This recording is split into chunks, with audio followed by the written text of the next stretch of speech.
Well, first off, I want to thank everybody for coming here.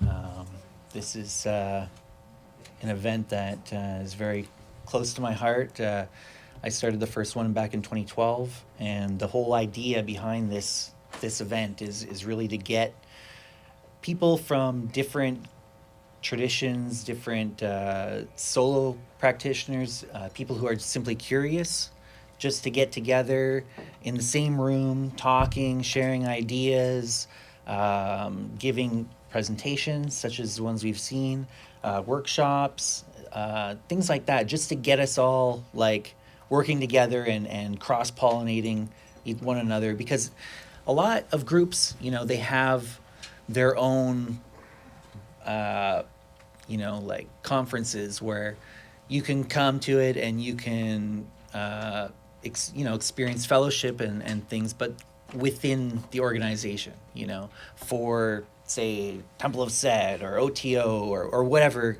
type of tradition you have. And that's cool. That's very cool because these are people who have a like mind and obviously have some shared experiences through the similar initiation and such. Um, but I think this is really cool as well because it adds a different element to that. There's a lot more differences, and we can get outside of that echo chamber and really kind of evolve in a different way as well. So both are very um, valuable. And so that kind of ties into my talk that I wanted to give today. I wanted to talk a little bit about, I titled this Initiation in the New Luciferian Era.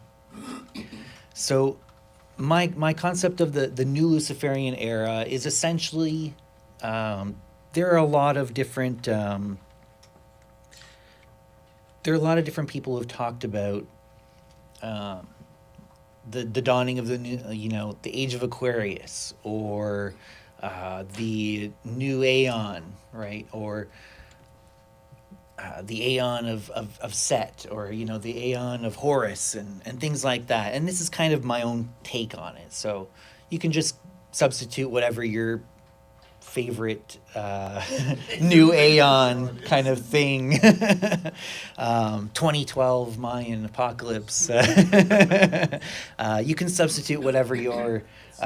It's the new era, um, instead of me going into in depth of what that new Luciferian area is in particular. It's roughly equivalent to all the others. um, so, what is initiation? And that was a question that came up in Lloyd's talk, I believe it was, where the concept of initiation you have as something that you are going through, a becoming, like taking some sort of subtle thing and manifesting it through your life, through your actions, and constantly trying to find that creative, that black flame and manifest it in the world, and through yourself, through your embody it, right? Through your actions, through your life, through the works of art that you produce, through the labor that you do in the world, the impact that you have, the family that you gather among, or create, that kind of thing. That is one form of initiation, and that is something that is very personal. That is something that you do, and nobody else can ever tell you that okay, do this, do that, and you're initiated. That's a different form of initiation. There's that kind that Lloyd was talking about. Is very, very personal and is ongoing and never ends. And you're not like initiated into something and now you're there. You're you're constantly taking that next step, and you're constantly the ever the initiate, right? And so this is something that you don't need any kind of centralized authority for. You don't need any kind of school.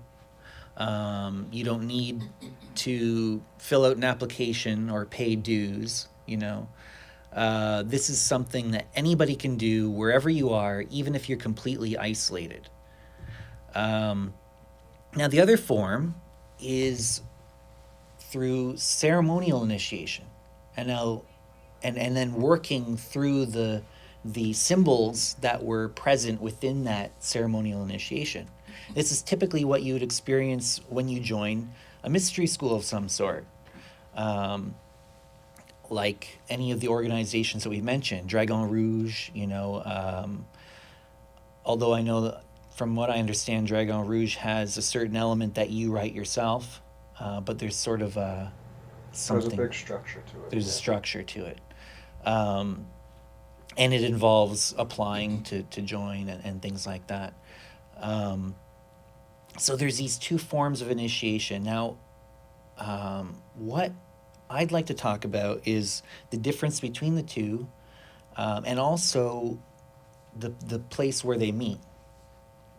And so let's start off with the whole traditional initiation into an organization, essentially, into an established mystery school. So generally, an initiation into that type of organization involves like a top-down hierarchy. Somebody or a small group of people created the organization. An organization was founded by some individual or group of individuals, and they establish a top-down hierarchy. So then they gather members, and the body of the organization builds up, and you have like almost like in a military where you have like the privates, and they answer to the corporals, and then the generals, and all the way up to the top head of the organization or whatever you're involved with. And this is in basically anything. Like you have most organizations work like that. A corporation works like that. You have like the CEO, or you have a president of an organization. You have this top-down hierarchy, and whether the person at the very top has all the power or not is varies, but they are the person with the authority, or they're in the position of that authority, and then that authority gets promulgated downward. You have local bodies, local groups that are chartered. So what that means is that if somebody wants to start a local group of that organization, a local instance of that group, lodge or coven, or there's different names for these things, grotto, essentially they need to petition that hierarchy to be able to get a charter, which is a formal document. It's basically permission to create a local body of that group. And it can be revoked. If they are not conforming to the standard that's been set by the hierarchy, then that charter gets revoked, and they don't have permission to operate as an authorized, recognized, sanctioned local group of that organization. Generally, this involves a dues structure. Membership dues are required by each individual member, generally.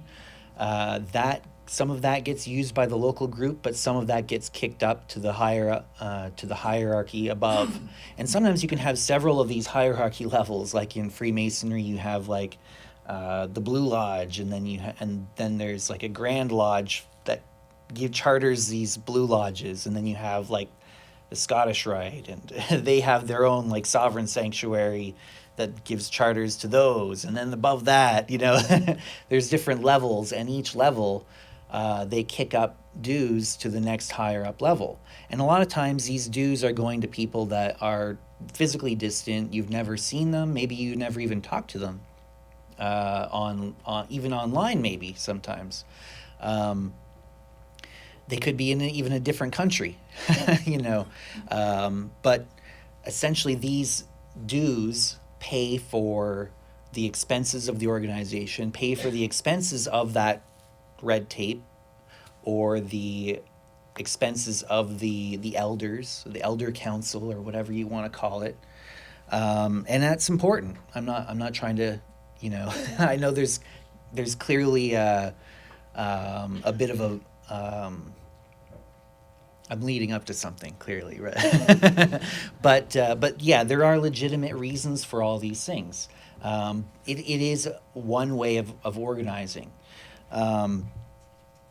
Now, what it essentially boils down to is permission-based initiation. So somebody has created a ceremonial form of initiation, and they require everyone else who wants to utilize it requires permission. And there's levels and levels of red tape usually involved in getting that and maintaining that permission on an ongoing basis. Now, there's other ways of doing things as well. You could take some inspiration from a couple different things. There's the open source movement, which is generally comes from the software world, from the world of IT and such. And open source typically means the creator of the thing that is open source has put it out there into the wild, essentially. They've created something, they put it out there in the wild, and they've said anybody who would like to create with it or utilize it may do so. Usually there's some sort of stipulation, as long as you don't commercialize it, as long as you don't sell it, or sometimes you can sell it if you want, but you have to put the attribution of who was the original creator or something like that, right? There's also other forms of organization, such as leaderless resistance is something that you'll see in political activism. So these are organizations that essentially have somebody who, or actually it's usually more than one individual, people that are putting ideas out there and suggestions that are being made for types of useful actions. And individuals that are inspired by that will go ahead and act on them and perform these actions without asking permission, without having any connection with the initial person who made the suggestion. And another form of organization, a third thing that's very similar to this would almost be kind of like guerrilla warfare, in a sense, where you have independent cells that are operating, that they have some sort of mission that they want to accomplish, and they are often underground. They're not saying, hey, I'm part of this organization, whatever. It's just a group of people, or even an individual who is, again, acting on or in something that they were inspired by some sort of, you could say leader, but they're more of a thought leader. They're somebody that is putting out these ideas, and then they'll take that and then they'll say, okay, we have, there's something we want to accomplish. We're not going to ask permission, or we're not going to ask for direction, or we're not going to say, well, should we do this? Should we do that? They're going to say, well, I think that this will further our cause, and then they just do it. And so there are those different things, and I'm going to go through and explain a little bit more, dig down a little bit more into how we can apply some of these ideas to the concept of initiation, and maybe, explore some ways that we can work with initiation in a more leaderless or decentralized form. And now this can work alongside the more traditional forms of initiation, or it can be an alternative to. So there's no necessarily, it's not necessarily in direct competition or trying to push one of them out. I think there are definitely a lot of things that are valid or useful about the more traditional forms, but each type affords a different level of freedom and a different level of range of possibilities for application. So now let's say, imagine we took something that was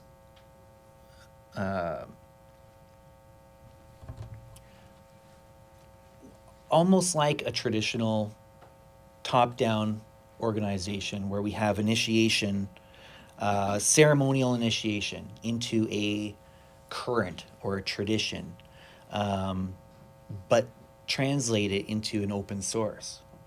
So now what we could do is an individual could theoretically craft one of these ceremonial initiations, complete with the instructions, the rubrics for the ceremony, tell you what you need to buy, what you need to craft, what words to say, and then you just simply follow the instructions and you do them. But if it's open source, you just do it. So all you need to engage with that system of initiation is simply to obtain the ceremony. If you get it, you just do it. Now, this requires somebody having produced it and put it out there for the community to utilize. Now, some of the benefits of this is, for one thing, it doesn't require permission. Anybody could do this. All they have to do is get a hold of the information. So that means that you could have a much, much greater level of secrecy within that. So you could be an independent operator. You could be an independent operative, one could say, for this system of initiation, and nobody knows. Not a single person in the world knows except for you. And that could be very valuable in certain situations, certain contexts. There are places in the world where if it's found out that you are engaging with some of these practices, you could be put to death or worse.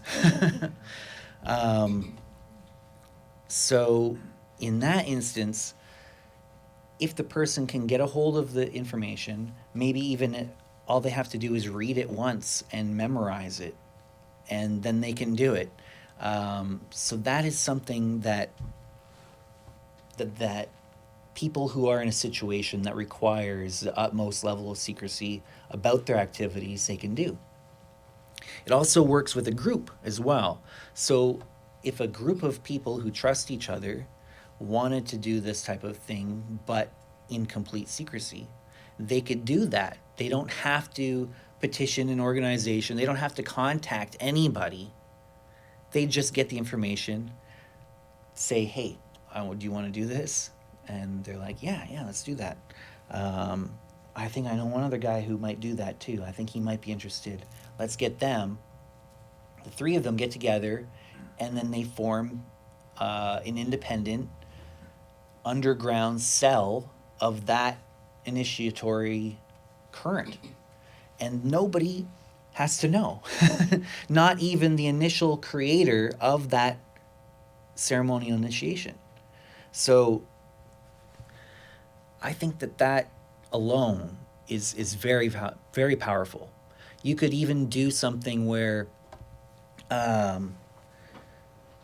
you could do something with a lot more flexibility that way too. You could do temporary local lodges.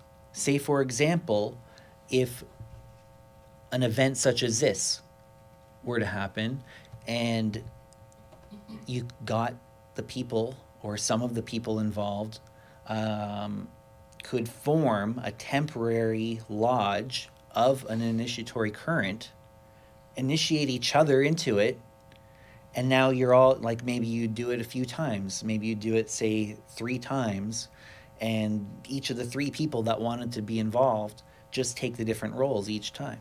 And now you've initiated each other into it, and then the lodge dissolves, and you go back to your places in the world that you came from, and maybe you form something there, you know?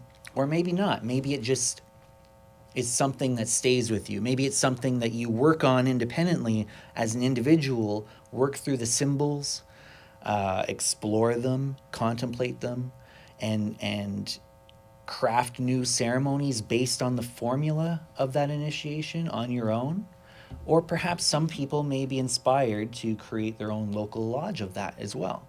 But it allows that level of flexibility to be able to do something that you wouldn't be able to do. Like, there'd be no way that we could get a charter for, say, co-Freemasonic Lodge to initiate everybody here today and get a charter for that and then dissolve it, then, you know, at the end of the weekend. You know, I don't know of any co-Masonic orders that give out a charter that's a temporary charter. You know, not many organizations. I can't think of a single organization that gives out charters for local lodges or local bodies on a temporary basis that are intended to just be used once and destroyed. But you could do that with an open source system.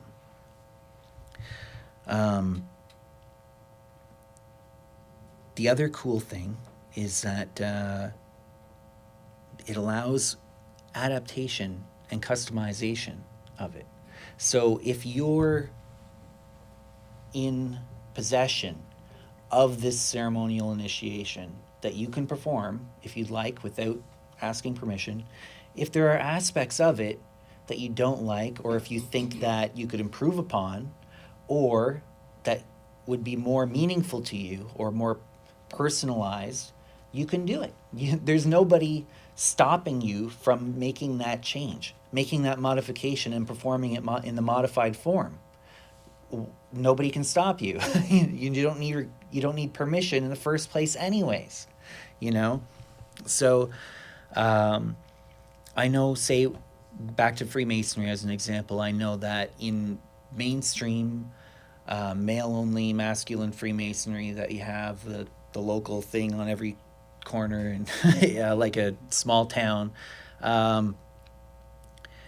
they have a certain amount of adaptability between districts, like but they have to still conform to that district's Grand Lodge's standard.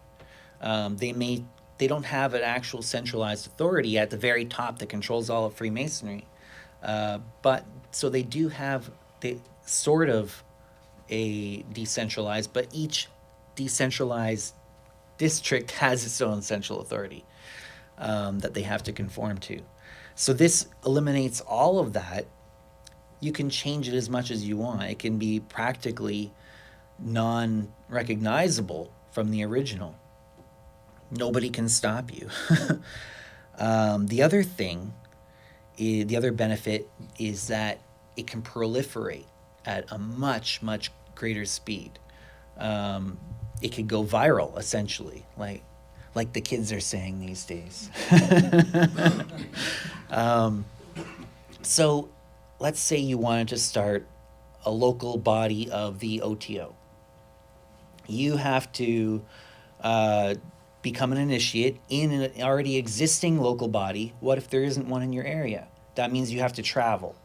You travel to the next city over, say it's an hour and a half drive, 2-hour drive, 3-hour drive. You know, I went to Buffalo every single month to perform my officer's duty in a Masonic lodge there while living in Toronto, you know, for several years. And that was a pain in the ass. And so I had to go through and perform I had to go to the meetings as an entered apprentice, and until I became a fellow craft, a second degree, and then continued to do that until I became a master mason. And then if I wanted to start a local lodge, I've shifted from OTO to Freemasonry, but if I wanted to start a local lodge in Toronto of that co-Freemasonic order, I would have had to get 6 other people in my local area that also wanted a lodge in our local area to go and travel to the next nearest lodge until they became Master Masons as well. We'd have to have 7 Master Masons to form a lodge. And then at that point, we'd have to petition the Grand Lodge for a charter to start our local lodge. It's really, really difficult to get 7 local people to go through traveling to Buffalo or Detroit for every month for, let's say, 3 years. 7 people to go for 3 years each to a different one until the point that they can get to that Master Mason degree, and then they could potentially get a charter. For an open source system, they could just start one. They just have to get the people together that want to do it, and then they just do it. They just take on a role. Let's say, I'll do this role.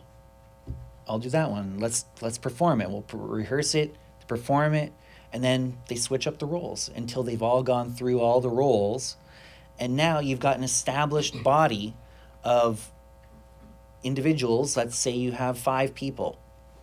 5 people who have all done all 5 roles. They've all been the initiate. They've all been the chief officer. They've all played the other supporting roles. They all have done the ceremony 5 times, each from a different perspective. So now you have this established group that's been working. They've been working locally for a long time, and now they've established if somebody new wants to come in, they can perform the ceremony for them as the initiate. Next time somebody comes in, that person can take a different role. It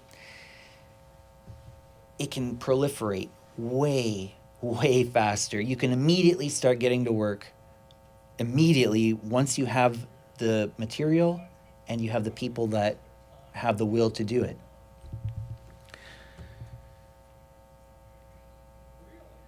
The other thing that it affords is a level of flexibility in terms of how you do it, to the point where you could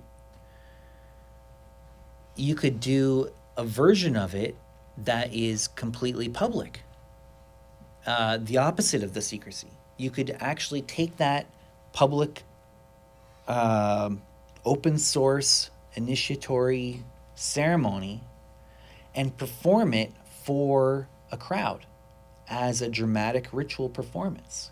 In effect, it's almost like everybody in the audience will then be initiated into that current vicariously through watching the performance happen and identifying with the various roles that are being played in that dramatic ritual. So it's the exact opposite of the extreme secrecy that this allows. It allows extreme secrecy, and it allows extreme openness.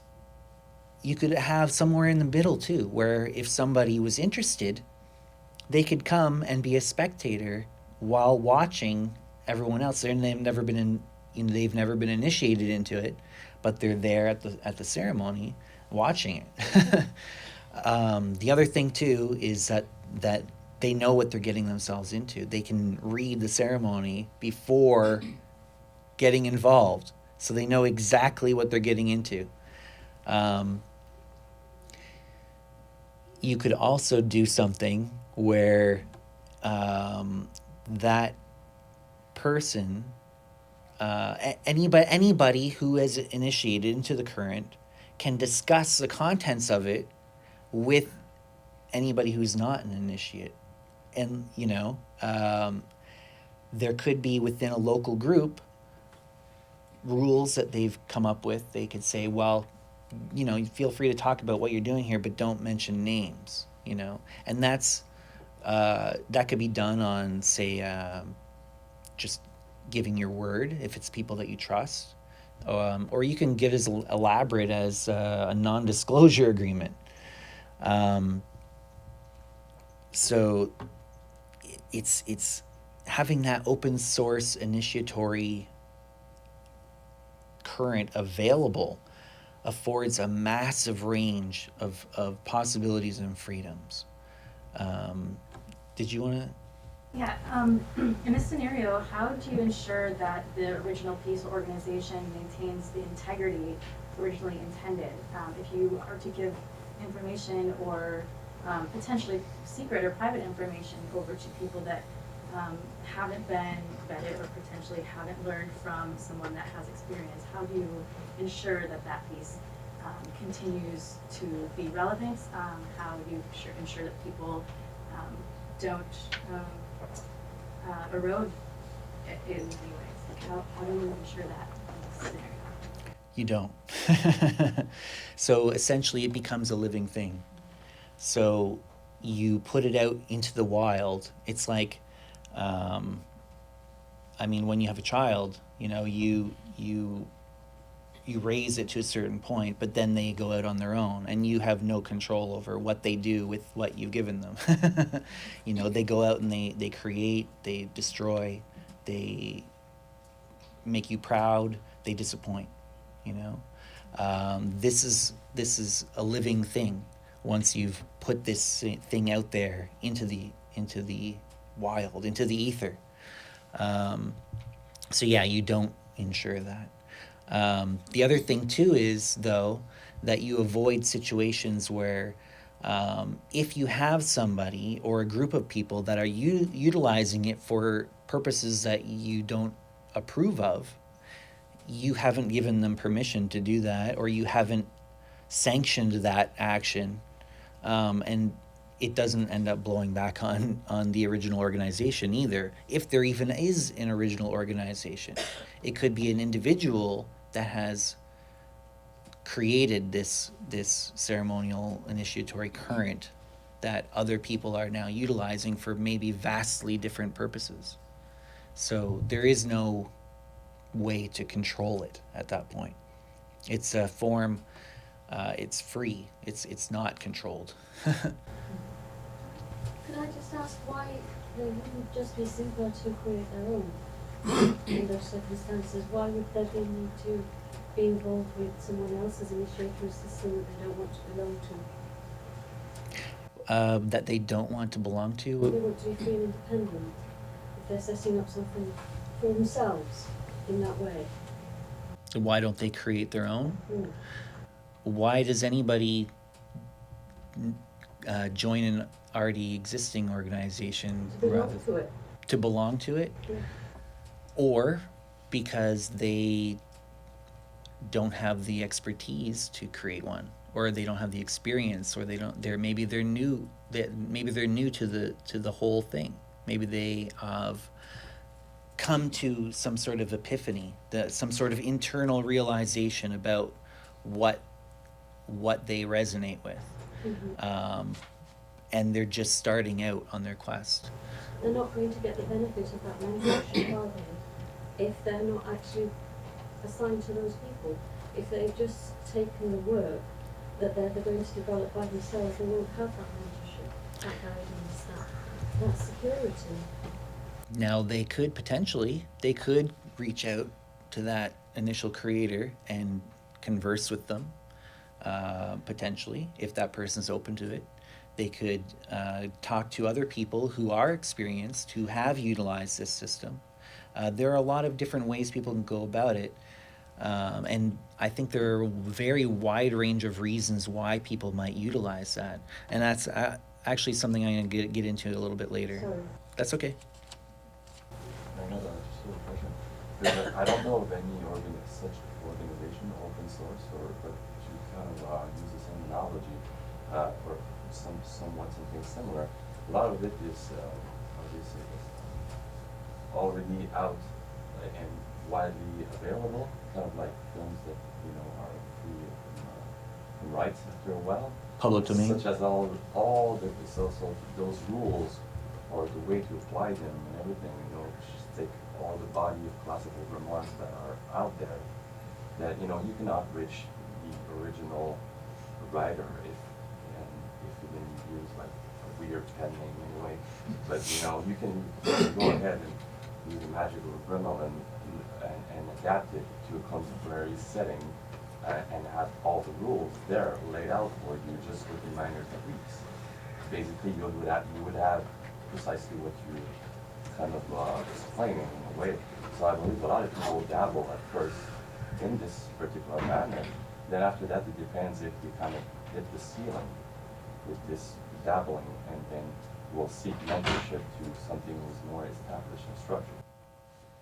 The other thing too, yeah, I agree with all of that, everything you just said, but also, as more people maybe get involved, they're learning together, they're growing together, and maybe making new connections that maybe never would have occurred if they had been told what it meant, if they had been mentored in that tradition. Maybe they never would have made these connections, maybe because sometimes once you're told something, it sticks there and you don't go past it sometimes. But a tradition that doesn't evolve is kind of dubious sometimes. Right, so this is another way of kind of giving life to potentially stagnant systems.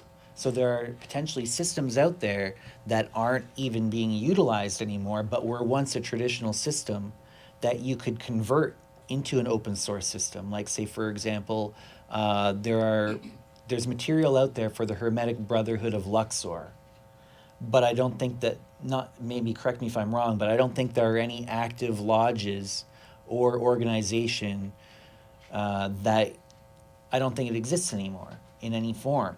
But somebody could take that and convert it into an open source system and start utilizing it. And they may never have to even tell anybody, or they could put it out there and then other people could be like, oh, that's cool, let me try that too.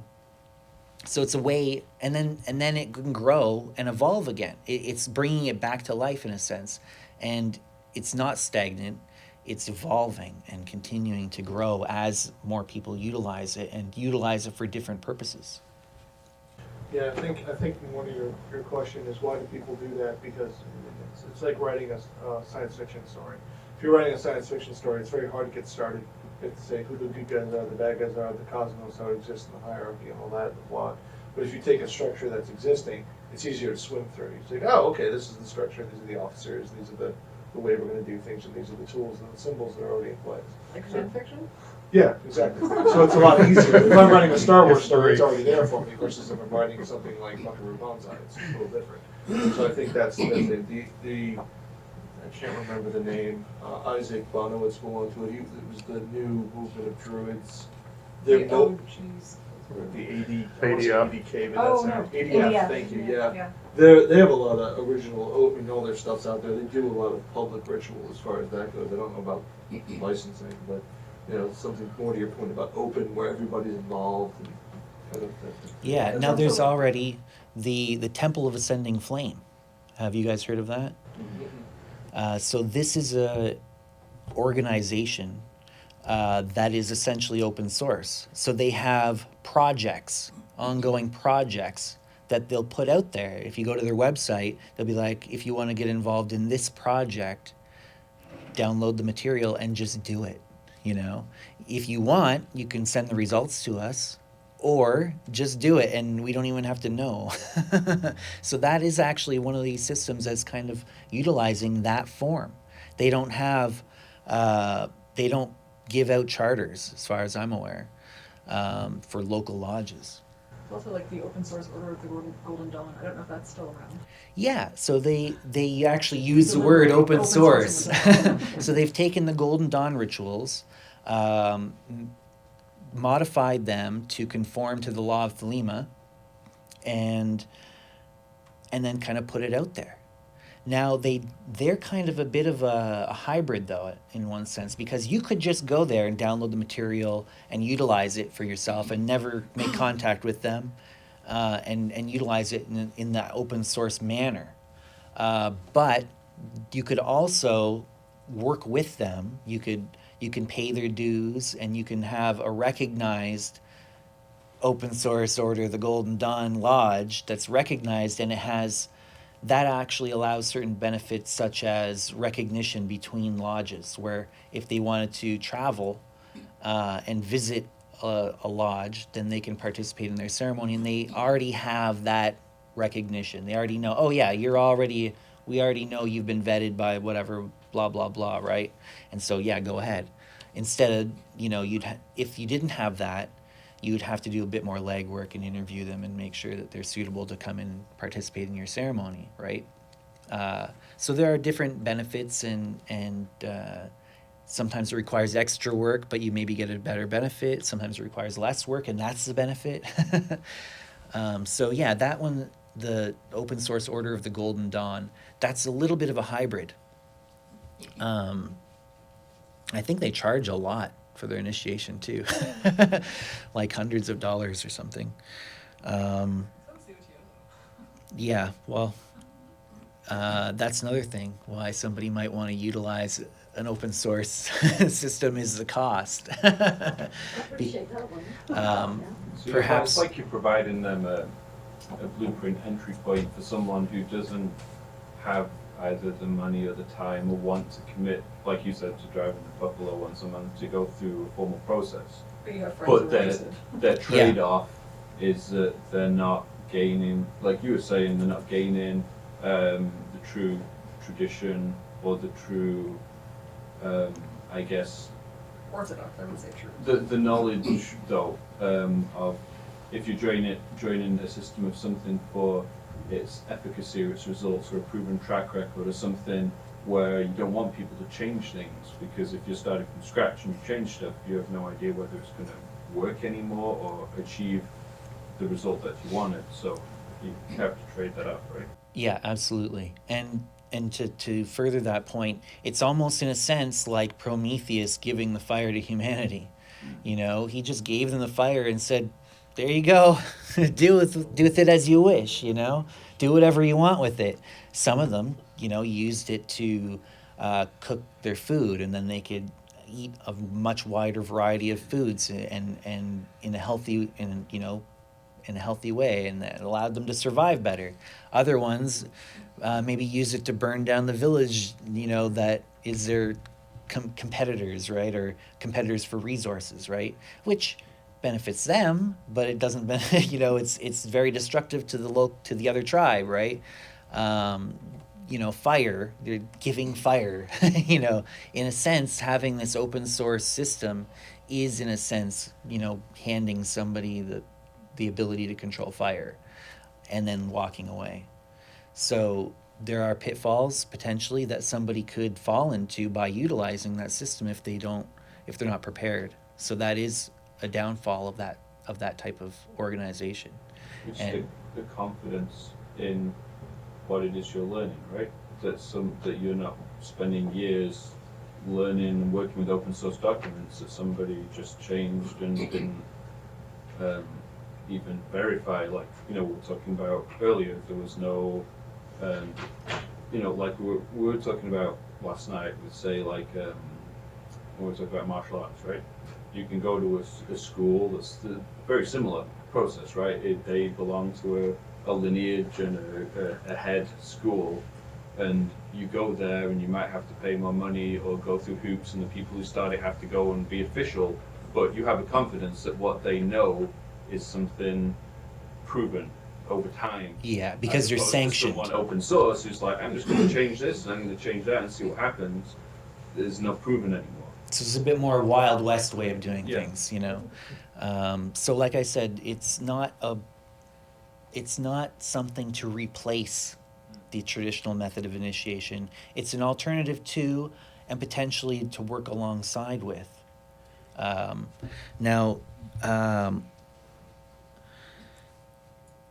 So there are a bunch of different ways that these can work together. Hybrids, essentially. Hybrid ways of working initiation in that way. So I've prepared a bunch of detailed descriptions of different ways that you can hybridize these things. So you could have a tandem system That could include an existing traditional lodge type group that's deciding to also work in open source initiatory system. This may be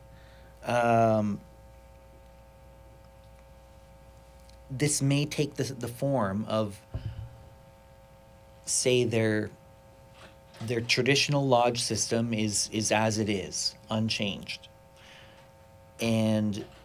But let's say the members of that organization, or even just a local group, like say a local lodge, may decide, several members of that lodge may decide, hey, I'd also be interested in working with this open source initiatory system.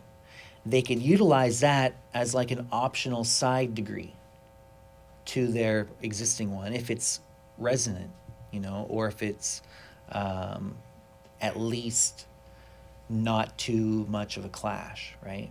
They could say, okay, yeah, like we're working, say, a Golden Dawn type system, but there's this initiation into the Temple of Isis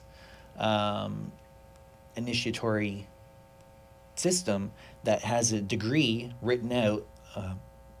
We have the people, we have the interest, and it is resonant with what we're already doing. So we can utilize that as an additional degree that anyone who's interested can choose to work through our local body. So that's a really interesting thing. They can add on it's like a modular way of doing it. They can add on these side degrees that they may be interested in doing. Another way that they could hybridize is an organization which, say, operates in the traditional manner in most phases, but it's designed to be able to be utilized as an independent cell. So, let's say it generally operates in the traditional manner with a hierarchy, with the local lodges of that organization. But if something were to happen, like say Nazi Germany, there were organizations that had to go, the local lodges of a Freemasonic order, for example, that had to go underground. They weren't in contact with any centralized authorities. They weren't kicking dues up to their, grand lodges or whatever.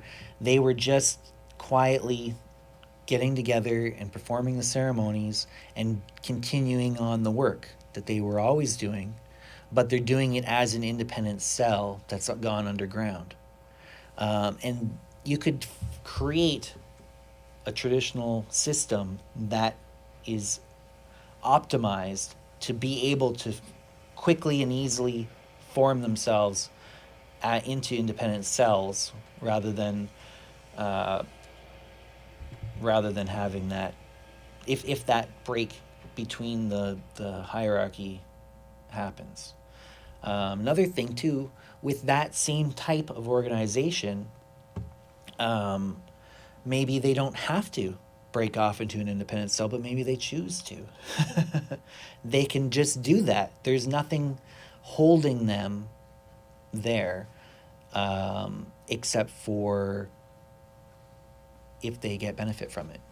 So if they find benefit in maintaining that connection to the centralized authority, then they will maintain that connection to the centralized authority and adhere to the standards, kick up the dues, etc., and go through in the traditional way if they find it a benefit in that. But if at any point they find that it's a detriment to their local group, they can sever the tie and just keep going on as before. Maybe they wanted to change the ritual a bit, or maybe they wanted to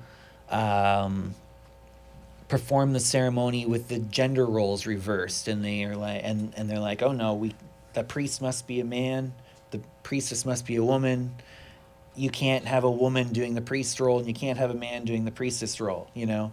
And they're like, well, fuck that, you know? And they could do that, and they could just cut ties and move forward. So that's another way of doing it. And in that same way, you could have a traditional structure with people that are tied to it, and then there could be independent cells operating, some that may have been formerly part of it, others that may have simply gotten a hold of the material and decided to start utilizing it. So you could have like that mixed system like that as well. I understand what you're saying, and I think it's a wonderful idea. My I want to say my concern, but my confusion comes in, and is that more to Jeff's point is the brain hijacking and compliance. So I agree with the breaking off and hey, we don't want to pay dues and we're going to do our own thing. That's cool. But do they keeping the name in association with what you're trying to do? And don't you just let it morph and they keep the original idea? You know, I don't know if I'm explaining that right. You see what I'm saying? Well, I So would calling it assume the same thing, or say, yeah, we don't want to pay dues. We're going to still call it the Temple of Set, but we're going to be over here and doing our own thing, and they're going to incorporate this rite and this rite. Doesn't the College of Flame kind of do that? I'm unfamiliar. I don't know. Oh, because I thought they were like, maybe you know, if they were like ex-OTO people who, like they are more gender inclusive with the rituals and stuff like that, so they take a lot of like Crowley's and Phallic material, but they don't use it in OTO structure in the same way. Did they change their name? Yeah, it's College of Flame. Right, but that's what I'm saying. No, it's, Or Temple of Temple. you're talking about compliance and authority, and they've given the latitude to change it, which is fine. But again, the compliance and the authority are the part that brings it in. Maybe I'm Well, thinking it is possible that they could masquerade as a sanctioned group, but that can happen regardless. Right. Any group of people can start a lodge of Freemasons and masquerade as a sanctioned Masonic lodge, and there's nothing that can be done to stop that. So there's no difference really. But you'd presume that if your intention was to create an open source structural organization, that you would not care. Yeah. If they Is break that- off and they masquerade and do something different, you're like, go for it. That's the whole Yeah. point. Okay, so that's That you wouldn't care if you started out with the intention of creating an open source or open source options, you know. even for them to perform something that wasn't intended, and you would think would be, I don't want to use the word abhorrent. What's the right word? That's unorthodox. unorthodox. No. Well, they could do something Like completely human sacrifices, blasphemous. yeah, but They that's could not do like- something okay. completely Yeah. blasphemous Animal or sacrifice, whatever. like something Yeah. you didn't want included in your open source, but you would say that's okay. Well, you can't stop it. Well, no, I understand that. That was my point. Was that was okay. You'd sanction There's that. no as a- moral standard going on there, like. You have can't an stop open it source- anyway. No, Yeah, no, exactly. that wasn't So my we point. could do that. I didn't know you said that's okay and sanction and that's fine. Okay. Right. Well, the thing is that, say, the organization, the above ground portion of it, would have potentially a list on their website of the sanctioned local bodies that you would imagine. And if one of them became independent, then they would remove it from the list of sanctioned ones, right? And they would withdraw their endorsement of that local body, right? And you would hope that local body would not masquerade as a sanctioned lodge, that they would be open with the fact that they're an unsanctioned independent cell that's kind of doing their own thing. You'd hope that they would do that, but you can't stop them from doing it anyways, even if you didn't have an open source system, you know? And they could do that's the other thing too, is in a situation where you're say the political climate is dramatically different than to the point where you have a revolution, you know, you have a resistance movement growing within that nation, say, they could utilize an open source system to, if they want, to kind of organize themselves. And I mean, really, a lot of this stuff, you couldn't stop them from doing that if they wanted to do that, even if it was completely traditional, top-down, hierarchical thing, right? You couldn't stop someone from doing it. This is just kind of recognizing that fact and just going with it. Kind of like You could be like Metallica and try and get Napster shut down, right? Or you could be like Trent Reznor and put the album out for download for free, but you can pay whatever you want, right? Some people will download it for free. Some people will say, I'll give you $20 for that, right? So it's kind of recognizing the reality of things and kind of going with that, kind of aligning yourself with the truth of the situation, the reality of the situation, and kind of saying, okay, well, I can't really control this or this or this or this, so why don't I kind of go with it and see if I can do something really cool that kind of allows that level of freedom. You're utilizing something for a purpose, for a time, for a context, a purpose and a time, right? So if that gets you to what you want to get to, then it's a success, you know? And you, like I said, you don't have to go it alone the entire way through, but maybe you want to go through at different stages alone. And I do think that there are people, especially on the left-hand path, that want to go it alone. They don't want to join an organization. I've seen this lots of times. Lots of people are like, I'm not a joiner. I'm not gonna I'm not a joiner. I'm not gonna join an organization and submit to an authority figure in that organization. I'm not gonna conform to the standards of the ceremonies that they've written. Things like, there's a lot of people that will not conform to any organization, even for the purposes of learning what that organization has to offer them. They want to explore it themselves. They want to have the trial and error. They want to make their own mistakes and learn from them that way and go forward like that. They want to make their own successes and feel really good about having crafted their own success from scratch. There's people that don't go to art school because they want to have some sort of really original, creative way of doing things. Sometimes it backfires and they're just not a very good artist. Sometimes they create some really original and creative pieces of art. And so there's different, like Justin was saying, like there are pros and cons to each of the different ways. And now, before I take any more questions, there's a couple more things that I want to get through here.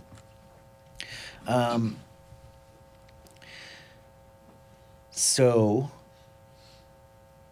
there's a really cool way of doing this that could be a hybrid that I thought of, where it's, say, a traditional organization, but it's designed in such a way that every level or every degree in the process, in the system, in the story arc of that initiatory system, every degree or milestone is a self-initiation.